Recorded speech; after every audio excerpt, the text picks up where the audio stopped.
शिव महापुराण में सुना है, शंकर भगवान पर 108 कुछ भी शिव को चढ़ाना चाहिए श्रावण के महीने में। हमने पहले भी कहा था, पिछले लॉकडाउन की कथा निकाली है और श्रावण के महीने की कथा निकाल कर सुनना। उसमें कहा था आपके पास कुछ भी नहीं है तो 108 चावल के दाने चढ़ाइए, 108 मूंग के दाने चढ़ाइए, 108 आप चाहे तो सरसों के फूल चढ़ाइए, 108 चाहे तो सफेद पुष्प चढ़ाइए, 108 चाहे तो गुलाब की पत्तियां चढ़ाइए।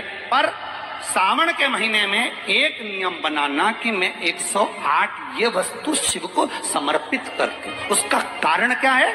तो स्कंद पुराण में लिखा है, शंकर भगवान को सावन के महीने में जब हम 108 कोई वस्तु समर्पित करते हैं तो शंकर उसको लाख और करोड़ों गुना कर कर हमको पूरे वर्ष में प्रदान कर देता है। इसलिए श्रावण महीने में 108 की महत्व। पहला दिन एक बेलपत्र शिव को अपनी मनोकामना कर कर रोग दोग बीमारी तकलीफ कष्ट दूर करने के लिए शंकर के शिवलिंग पर अगर बन सके तो मंदिर में, आप लोग तो यहाँ है तो देवादिदेव महादेव कंकर शंकर को चढ़ाओ, और अगर बेलपत्र नहीं हो तो बेलपत्र जो चढ़ी हुई हो उसी को धोकर वापिस चढ़ाओ।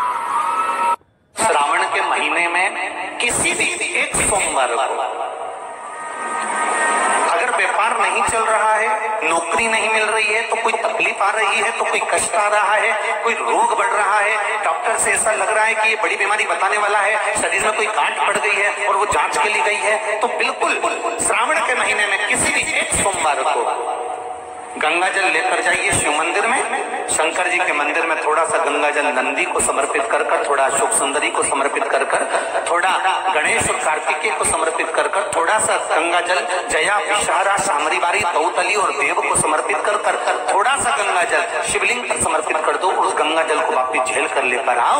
3 दिन तक लगातार उस गंगा जल को पीना प्रारंभ करो। उसके बाद जांच के लिए आप कहीं पर भी जाइए, बाबा कृपा जरूर करेगा, ये निश्चित। श्रावण के महीने में किसी भी एक सोमवार को